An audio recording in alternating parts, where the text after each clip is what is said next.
Hello et bienvenue dans ce premier épisode de Je Build in Public. Donc cette semaine on fait un peu la résumé de la semaine qui vient de passer. Donc la semaine qui vient de passer c'est la semaine du 26 février jusqu'au 3 mars.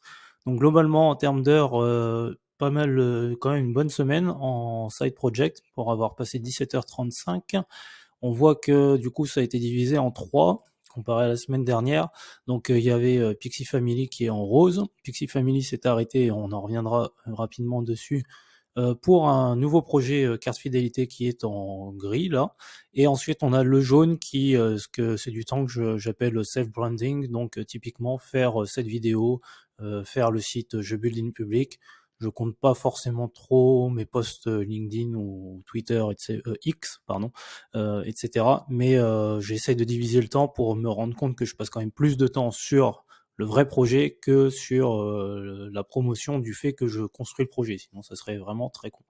Donc, pour guider ce premier épisode, pas vraiment préparé, je vais juste reprendre mon site jebuildinpublic.com qui a été acheté cette semaine et on va repartir à partir du coup du 26.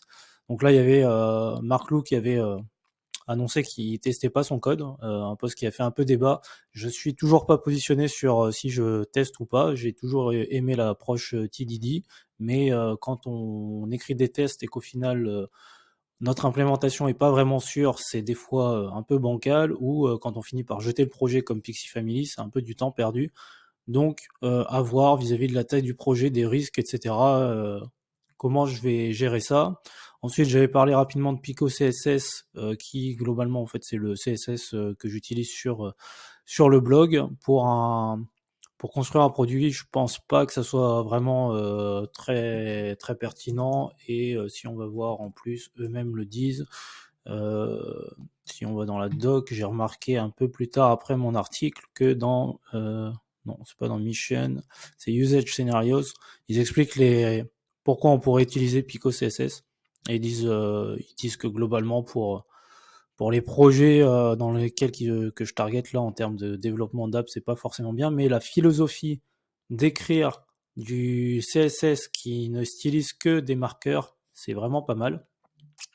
Donc après la grosse info, et on est déjà à la moitié de la vidéo, c'est le fait que j'ai décidé d'arrêter Pixie Family. Il y avait deux raisons. En fait, j'utilisais une API qui s'appelle Wapi, et le problème c'est que l'implémentation que je voulais faisait que le numéro de téléphone que j'allais demander aux utilisateurs de mettre dans les groupes WhatsApp allait pouvoir lire tous les groupes WhatsApp et tous les contacts. Et du coup, c'est un privilège que j'ai vraiment pas envie de devoir gérer. Et de toute façon, j'avais déjà un red flag avant, c'est que je n'arrive pas à identifier quelle cible, à qui je dois aller parler pour dire hey, est-ce que ça t'intéresse mon application? Et du coup, si je dois vendre l'application et que je ne sais pas à qui parler pour aller la vendre, c'est un peu problématique. Donc j'ai décidé de mettre cette idée à part et de repartir sur une nouvelle idée de carte de fidélité digitale. Donc j'ai commencé en papier. Là, j'avais fait un post sur le papier, mais si j'arrête le partage de mon écran, là, tu peux voir que j'ai des papiers, j'ai encore d'autres feuilles, hop, encore d'autres feuilles, encore une autre, et je crois que c'était la dernière ou l'avant-dernière. Donc le son doit être horrible de tourner les pages, désolé. Mais donc si je repartage mon écran, ça a été au milieu de semaine, donc j'ai commencé à faire ça. Ensuite, j'ai publié ce site jebuildinpublic.com, petit mème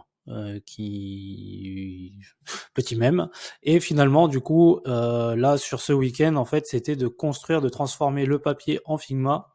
Donc globalement si on va sur Figma, j'ai créé à peu près tous mes écrans, là logging, user, sign shop, et on peut descendre.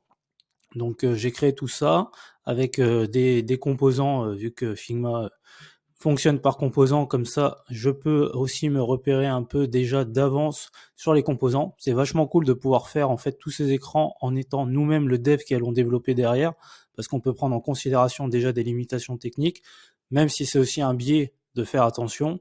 Et j'ai créé un prototype où on peut voir toutes les maquettes et les interconnexions. Donc là je vais utiliser un avantage comparatif que j'ai, qui est ma femme est product designer senior, pour avoir un feedback et de l'aide sur est-ce que les flows sont corrects.